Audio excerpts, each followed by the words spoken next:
સોનગઢનગરમાં તાપી જિલ્લા ભારતીય જનતા પાર્ટી દ્વારા સદસ્યતા અભિયાન 2024નો વિધિવત રીતે શુભારંભ કરવામાં આવ્યો હતો। આ કાર્યક્રમમાં પ્રદેશ સદસ્યતા અભિયાન 2024ના સહસંયોજક અને 172 નિલદર વિધાનસભાના ધારાસભ્ય ડોક્ટર જયરામભાઈ ગામિત સાહેબ, તાપી જિલ્લા ભારતીય જનતા પાર્ટી પ્રભારી માધુભાઈ કથિરિયા, તાપી જિલ્લા ભારતીય જનતા પાર્ટી પ્રમુખ મયંકભાઈ જોશી, તાપી જિલ્લા પંચાયતના પ્રમુખ ઝાલમભાઈ વસાવા, તાપી જિલ્લા ભાજપા મહામંત્રી રાકેશભાઈ કાચાવાલા, સુહાગભાઈ પાડવી, ડોક્ટર નિલેશભાઈ ચૌધરી, પૂર્વ ધારાસભ્ય સુભાષભાઈ પાડવી, પ્રદેશ આદિજાતિ મોરચા સદસ્યતા અભિયાનના સંયોજક શ્રી રાજેન્દ્રસિંહ કુંવર, વ્યારા નગરપાલિકા પ્રમુખ રીતેશભાઈ ઉપાધ્યાય તથા તાપી જિલ્લા સદસ્યતા અભિયાનના સંયોજક અને સહસંયોજક ધવલભાઈ ચૌધરી, રાકેશભાઈ કાચાવાલા, લક્ષ્મણભાઈ પાડવી, નીલબેન પંડ્યા, સોનગઢના ભાજપ પ્રમુખ હેતલબેન મહેતા અને મહામંત્રી રાજેન્દ્રભાઈ ભાવાસાર, મિતુલભાઈ ગામિત તેમજ તાપી જિલ્લા ભાજપા સંગઠનના કર્મઠ કાર્યકર્તા મિત્રો ઉપસ્થિત રહ્યા હતા।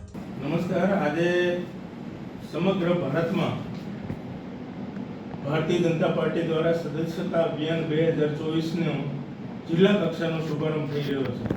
2 તારીખે માનનીય નરેન્દ્રભાઈ મોદી સાહેબ, આપણા માનનીય વડાપ્રધાનશ્રીએ આ અભિયાનની શરૂઆત કર્યા પછી ગઈકાલે માનનીય મુખ્યમંત્રી શ્રી અને CR પાટીલ સાહેબની અધ્યક્ષતામાં અમદાવાદ મુકામે સમગ્ર રાજ્યનો સદસ્યતા કાર્યક્રમ ખુલ્લો મૂકવામાં આવ્યો અને આજે અમે અમારા તાપી જિલ્લાની આ સદસ્યતા અભિયાનની શરૂઆત કરવા જઈ રહ્યા છે। ત્યારે અમારા જિલ્લાના ધારાસભ્ય અને આ સદસ્યતા અભિયાનના સહસંયોજક એવા માનનીય ડૉક્ટર જયરામભાઈ, જિલ્લા પંચાયતના પ્રમુખ શ્રી ઝાલમસિંહભાઈ, અમારા ભારતીય જનતા પાર્ટીના પ્રમુખ શ્રી મયંકભાઈ, 3 મહામંત્રીશ્રીઓ, આ સોનગઢ શહેરના પ્રમુખશ્રી અને સૌ અત્યારે આગેવાનો હાજર છે।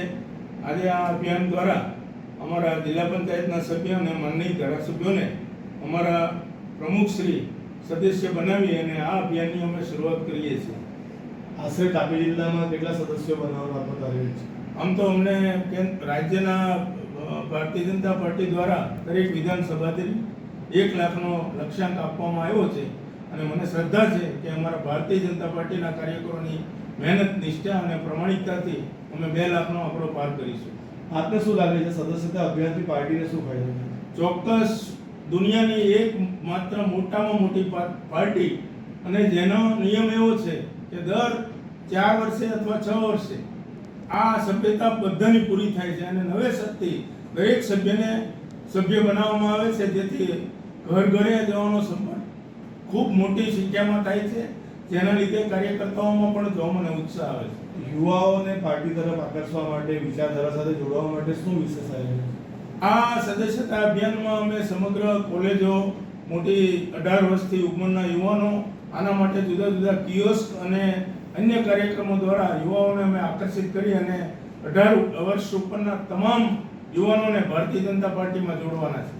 લોકોને એક લાઈનમાં જો કહેવું હોય તો કેમ જોડાવવું જોઈએ ભારતીય જનતા પાર્ટી? ભારતીય જનતા પાર્ટી ફક્ત રાજકારણ કરતી નથી પણ દેશ માટે અને રાષ્ટ્ર માટે કામ કરે છે, એટલે ફરજિયાત ભારતીય જનતા પાર્ટીમાં જોડાવવું એ આપણી પ્રામાણિક ફરજ છે। Reporter Ashish Gavit, Janadesh news, Vyara.